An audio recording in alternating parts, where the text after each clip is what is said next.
Sure is beautiful. Be out in the woods like this.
No,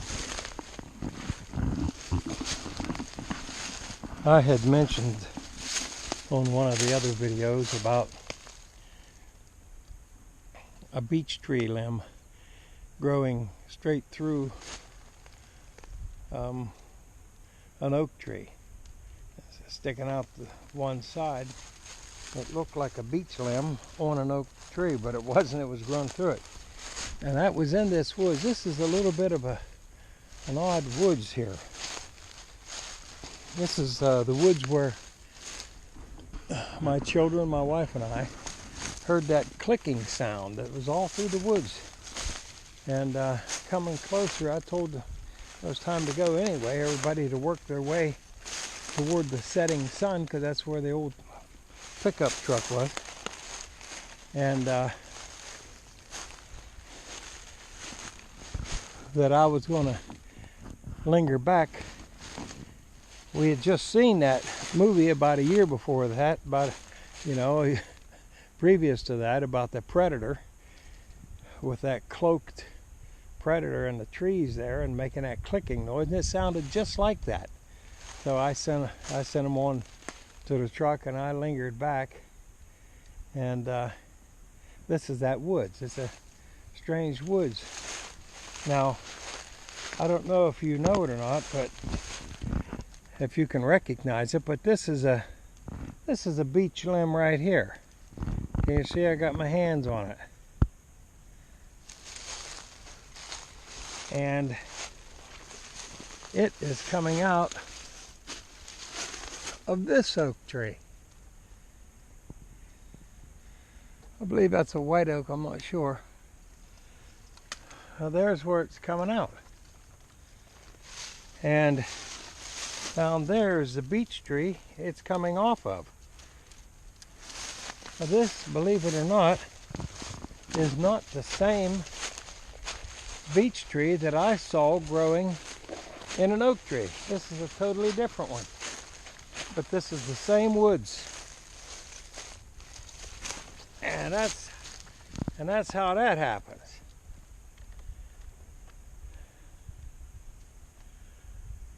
Amazing.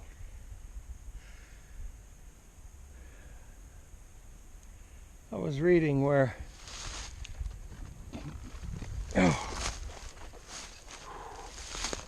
was talking about forest people, and I do believe that there are many dozens of different kinds of nature spirits, forest entities that mankind used to have a much closer relationship with until religion come along. And this particular author, the information I was reading, was talking about different energies in different forests, and how that if it's a positive and a good energy, you see a beautiful growth, and you might see some mysterious things, but it's a beautiful, healthy woods. But if there's a negative energy hanging around that part of the woods,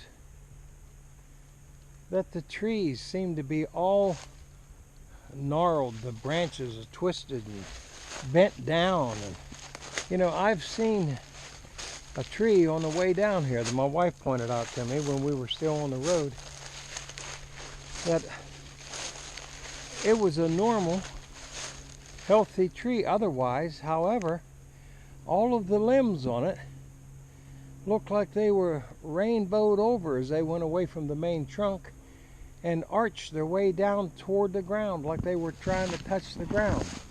Now, I don't believe there's any such thing as a I know there's a weeping willow, but what about a weeping oak? You know, and they wasn't skinny and pliable limbs. These were limbs that under some influence grew that way and were good sized limbs, all bent all the way around the tree, reaching for the ground. Now you see that. You see that, and you see gnarled limbs and bumps on them and just strange growths and things. Some woods you see a little of that, while you also see, you know, there's to one degree or another.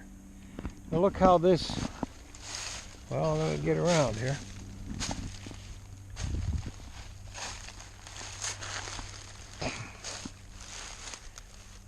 I don't know what it is.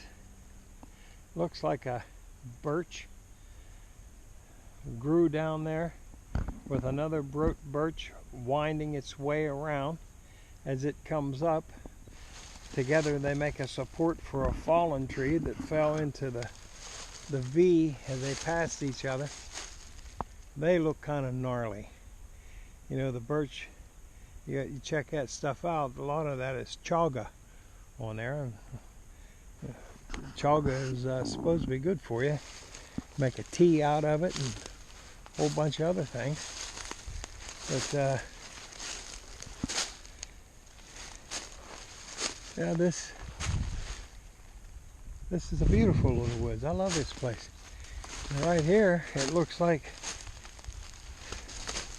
the wind brought. I was going to say this was a wild cherry, but I get up here, I see that it looks more like an oak. Must have blown it over recently. Oh, right off of this old stone.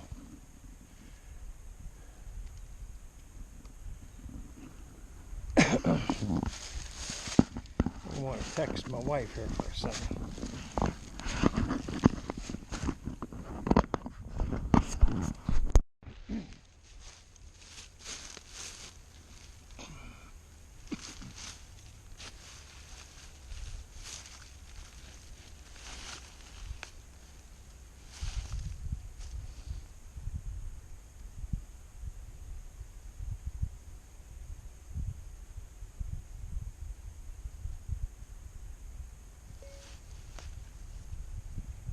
Hey Viv, I'm sitting on a log just over the ridge from you,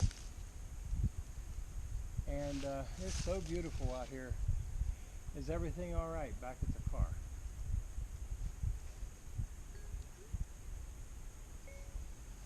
was thinking about working my way down off of this first ridge into the valley at the bottom, and then working my way out to the road when I get ready to leave, and having you to just start the car up and drive on down the road, and you can pick me up down there.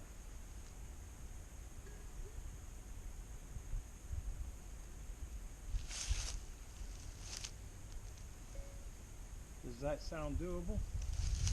If it does, I'll tell you when to come. It'll probably be another 20 minutes or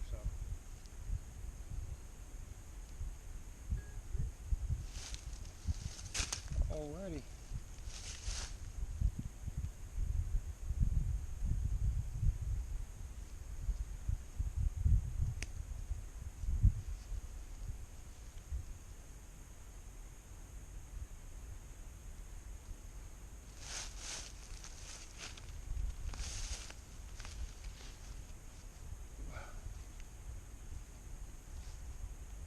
Big old hawk up there.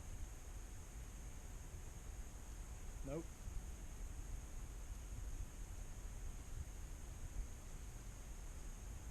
Nope, I think that's a turkey buzzard.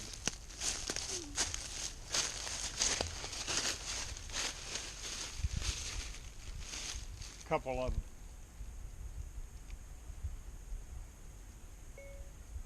Okay. Sounds good here too. Yep.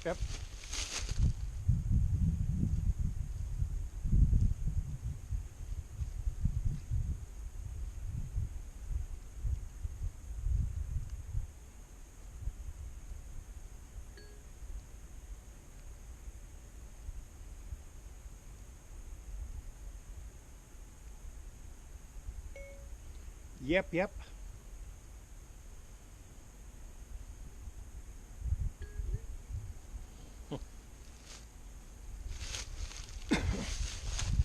Don't know how I ever got along without an iPhone.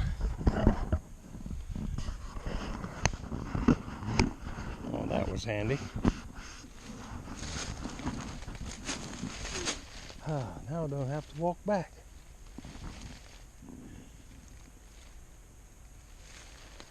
I'm going to walk up here and look at a few things before I start down over that bank though.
If there's any forest people in here, I'd like to make acquaintance with you.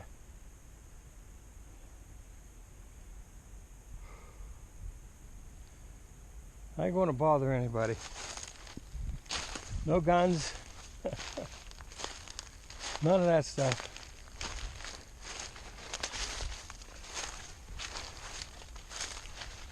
Oh my. It's a beautiful day here. Look at this thing. There's the top of this bowed over tree. Goes up there. Goes down through the forks of the one leaning against it. And it comes out the other side and it's still growing. Or it's still on its root. Look at that. How does that get like that? And it's even on this side of that tree. Got a fork up there, so it's holding the whole shebang from falling down. Come on, guys, where you at? I appreciate you, you know that.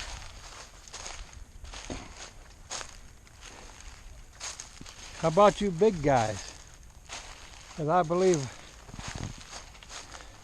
the little people's not getting as much respect as they ought to, but what about you big guys? Look, I'm a 70-year-old man.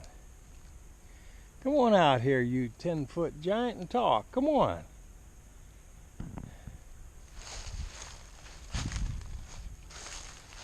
I appreciate you. I think you love the forest as much as I do. I wish I knew how to read your signs and all these little messages. These sticks that you lean up against each other and up against trees, and the way you tie vines around. It is artistic. It's actually beautiful. I wish you'd kind of let me in on some of this stuff. It wouldn't hurt you to show yourself, you know. Sticks are leaning up against trees. Little teepees. We don't know what to call them. We got people calling them shelters. Well, I'd hate to be in one of them in a rainstorm. I don't think they're very good shelters unless it's sheltering you from visibility, from being seen, from light. Now look at that pile of twigs leaning up against this tree here. Why don't one of you guys come out here and just teach me? Show me what that means. Surely them sticks didn't jump up there by themselves. How'd they get leaned up against that tree like that? Oh yeah, they all fell there and landed just like that, huh?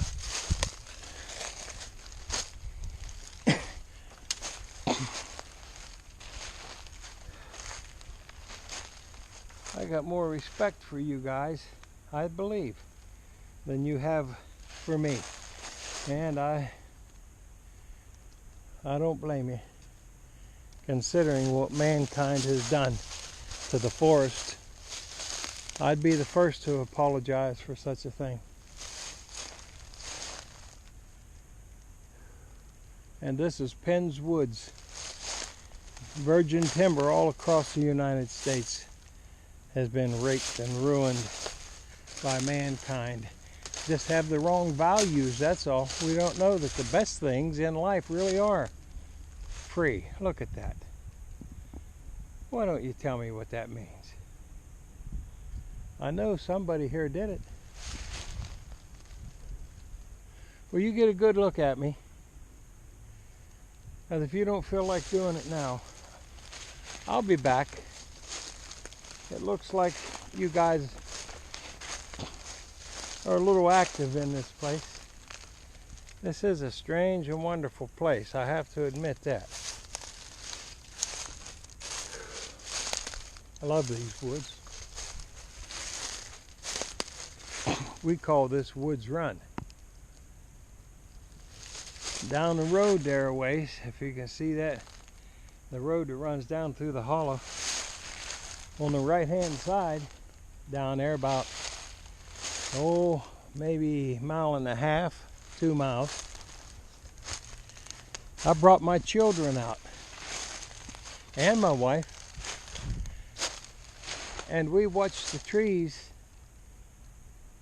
jerk their limbs for us. They jerked one limb at a time in the morning, kind of early. It was a little frosty on the ground, and we walked down into a place we called the Whispering Pines, because the pine trees, big, mature, and it looks dark in those pines, even at noon, right in the daytime. And when the wind blows, you can hear a faint whisper through the boughs as the wind goes through the limbs. one of those rare mornings, I took a couple of my children and went down. And we walked back under there, and I like the sanctity of the forest, the quietness. So I said, kids, let's just be real quiet and listen for a while. I want you to notice, though, as I'm standing here, look at the limbs between that tree, even that one, them. Anyway, I told the children, let's respect the forest here and be real quiet.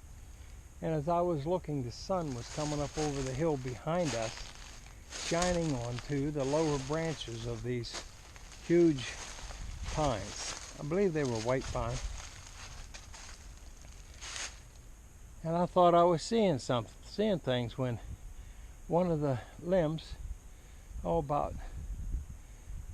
say inch and a half in diameter, suddenly jerked up like you would raise your arm up from the shoulder, like jerk it up. Well, the limbs snapped upward, and it shook until it stopped. It was just one quick jerk, boom, to a little higher position. I didn't know if I saw it or not. Was that one of you guys? But as I watched it, another one did it on the other side of the tree. And then another one. And another one. And then another tree did it. And then back to the first tree. And then back to the second. When I saw that, I pointed out to the kids. I said, look what's going on here. These trees are performing for us. They kind of laughed because they didn't see it snap until one did snap right while they were looking at it. And they went, oh, took a deep breath. No one told them that trees could move their limbs. I didn't know it either. It wasn't wind. The limbs wasn't blowing back and forth in a wind. They were snapping up to a new position. We stayed there for 15 minutes watching it. Here's the thing. You know, I said, I don't know what that is. Maybe they frosted last night and they had some pent up energy in them. And maybe now that the sun is shining on them, it's causing them to expand and snap upward. Yeah. Yep. Science has a reason for everything. Expansion and contraction and heat, pressure differentials and snap. Yeah, but you see, we didn't heat it up all at once. The sun comes up very gradually, and it heated very gradually. And besides, I never saw trees do that before. Nope, these were doing something different for us just that day. Was it just that day for us doing something different? Well, the following day, I took two of my other children out. The trees did the same thing. So it wasn't just that day. Somehow, I got a feeling after that if that's the case, then it must have been just for us. So if you guys recognize me, why don't you come on out? You should know me. You should know my children. We come out here every summer. We used to hunt ginseng and listen to the wood thrush, the deep woods bird. I love the sound of that probably as much as you do. Okay, you guys don't want to come out, that's fine. But I got one question. Everybody sees these mysterious things happen in the forest and in the woods. And most of the time, they assign these things these sightings and these structures and things, most of the time they assign them, and I mean 90% of the time or more, exclusively to the one they call Sasquatch. Some people call them Bigfoot, you know, the big ones, 7 to 10 feet tall and all that. But I truly believe that there's this reality that we share is biocentric, that life was first, and all that we see here came from the ideas and the concepts and the work of that life, and not the other way around.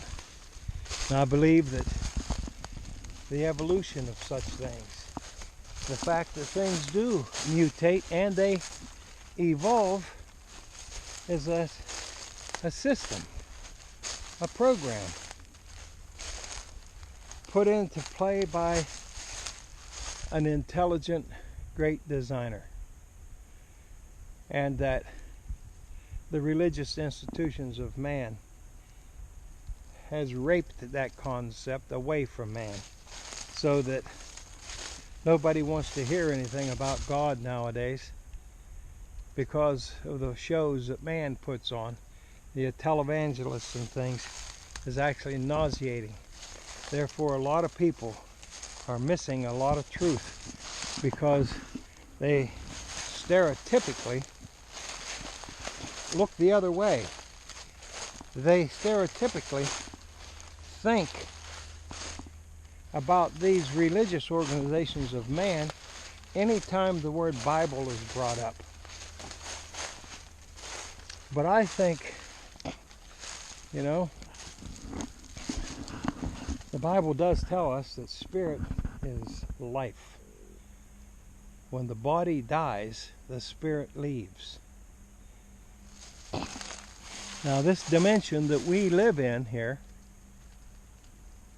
you can go the length and the breadth of it, but you can't get out of it. Because you can't go far enough in any direction here to come to the other dimension. Another dimension. Truck down there on the road. That there is an inward door in mankind. Well, forget exactly where I was at. There was a truck that came up the road and I could see it from the woods. I knew it was going to pass Vivian pretty soon. And I wanted to know if she needed me to come right up over the bank and down to her, which would have been a lot faster than me going way down to the road and calling her. But she said she was fine. Anyway, yeah, everybody seems to assign everything to Bigfoot. But I've had a few other experiences in life that lead me to believe that there is a whole different paradigm out there, and that it is on this planet, and that the physical paradigm that we find ourselves having been born in, you know, having been born here, we only have one paradigm, one aspect to our reality that we can perceive, move about in, and do things in, and that's the physical, where the whole big reality of this place has two paradigms. And the Sasquatch and these other people of the forest, they're fortunate to travel between both. They go back and forth and back and forth. And we're not going to be able to appreciate, to see, to operate in that other paradigm until our body dies, not till we die. Boys, we put years and years of study into just certain statements because It just takes too long to explain it. But every night when you go to sleep, you go to sleep. You lay there, and it's hard to tell exactly where your consciousness goes. But you go to sleep, and then the next morning, you wake up. And when you wake up, your body's there, and you're still connected to it by what the Bible calls a silver cord. You start thinking, come to your consciousness again. You move about, and you get up out of bed. You get up out of bed into this physical dimension again. Well, one of these days, when the body can't take it anymore, and it wears out, and a person dies, there is another door. Instead of coming out to this world again, you can go through this world, the length of it and the breadth of it, as far as you want. I mean, not just this planet, but this whole universe. You could travel to the far end of it, and you'll never get to the other dimension, the one that people call heaven, and Emanuel Swedenborg calls the spirit world. You can't get there from here. You can't go far enough in this universe to run into it. Nope. The spirit world is access through a different door.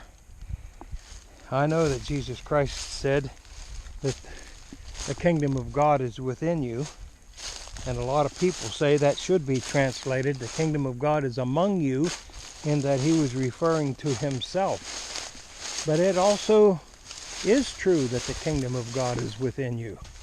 At least the door is, because you have to leave this body behind.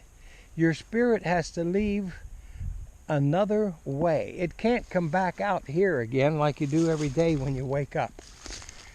You got to go through that other door. Step out into that other dimension. Some people have called it an out-of-body experience. Yes, that's exactly what it is. And when that day comes, like one of the apostles said, we'll be able to see Jesus Christ as he is, because we will be like him. We will be as he is, having broken that spiritual umbilical cord to the body. We now, as Paul says, we will be given a house to clothe ourselves with. He refers to our body as a tent. And Paul says if this tent be destroyed or dissolved, taken down, that I know I have another tent, another housing, another body waiting for me. Not made by hands. In other words, men. It had nothing to do with mankind, but God created it, called a celestial body. Now, that's the problem with people trying, there's all kind of life forms that God has created. And that's the trouble with people trying to capture or kill a Bigfoot, or trying to understand where its body is whenever they die. How come there's no bones, and how come there's no carcass? Who said they die? Maybe they did in the previous life. Maybe they came that way too. I don't know. But people don't have adequate enough input to make hypotheses like that, especially when they shut the entire Bible out, and then they're trying to discuss and talk about and give theories on what they're beginning to call the woo. But they don't want God involved in it. It's because they don't know God. They know the one, the stereotypical one, taught to them by religion. Anyway, I'm walking and talking so much, I may have passed some things. I think I'll slow down here for a minute.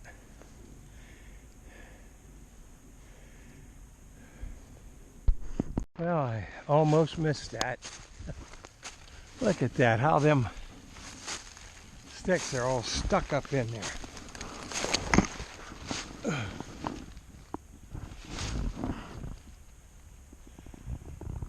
Right between them trees.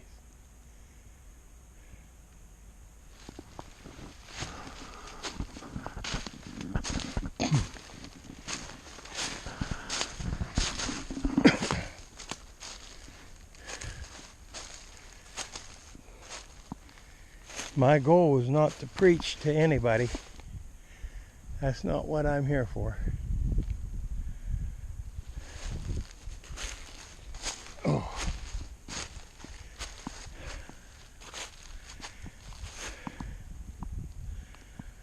I just like to share. And if anybody has any questions or needs any help, I do like to help.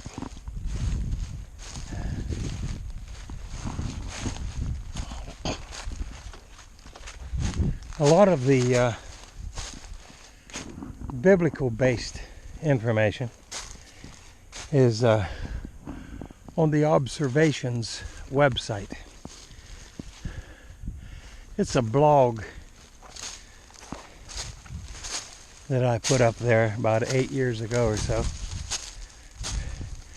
Blog spot. You can search for it if you search for Observations and type Ken Rockwell in behind it. I'm sure you'll get it.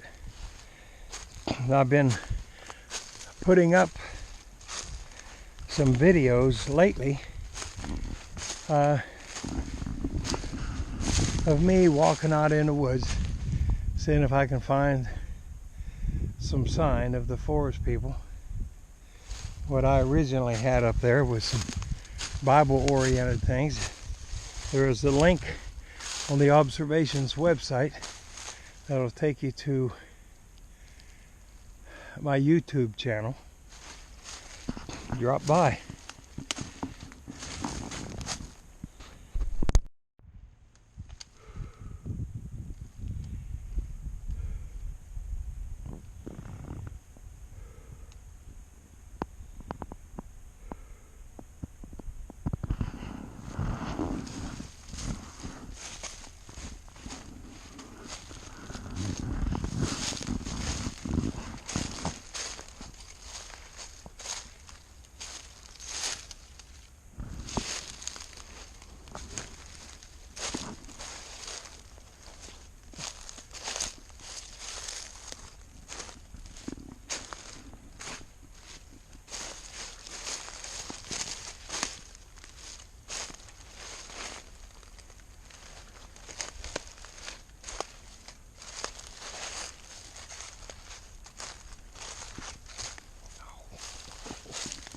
Oh, easy.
Looks like the fungus trying to get started on this whole log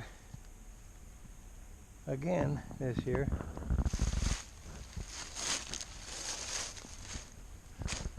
The fungi.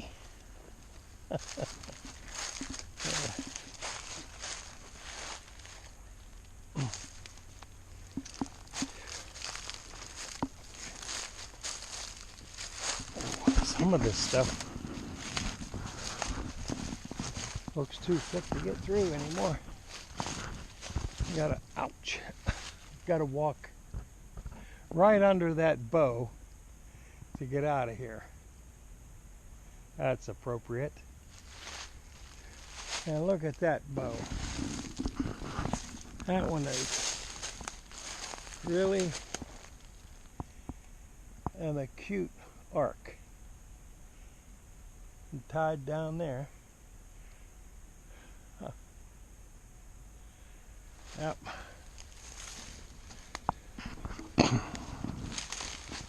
Let's see if I can get down out of here. My joints, my knees are just too darn weak anymore.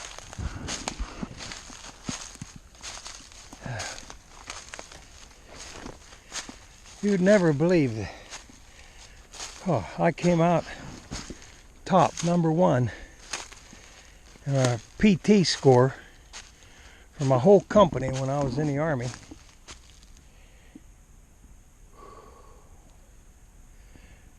I got a 3-day pass on account of that, and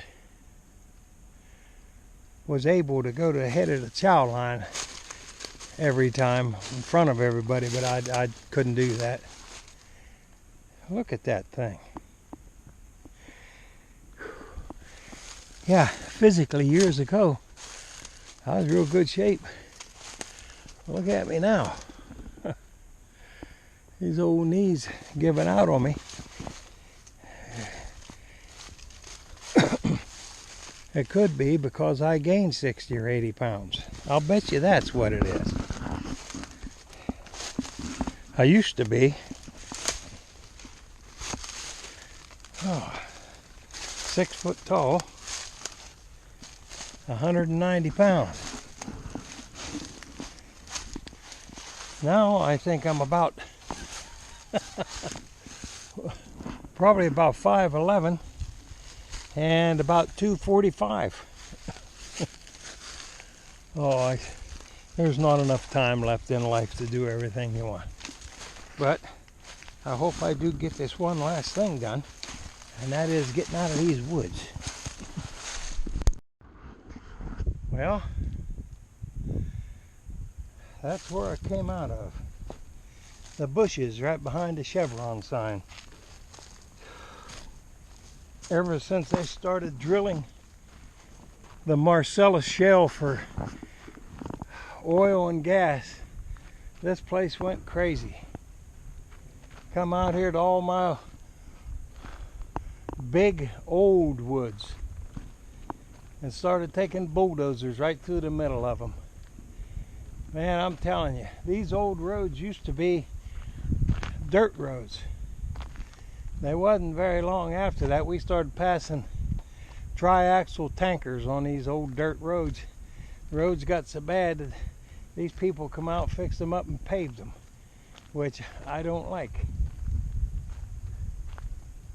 If you pave a road, you have to maintain it and repave it, like forever. See that old dead plant right there? That's a mullein or a mullein. I don't know how you pronounce it. That's the male. Down there, see that little one? That little green thing? That's the mullein female. Or mullein female. Well, here comes my ride.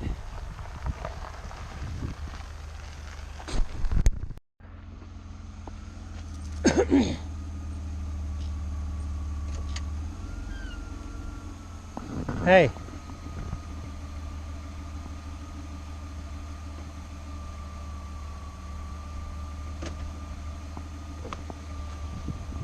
I'll just get over there if you don't mind.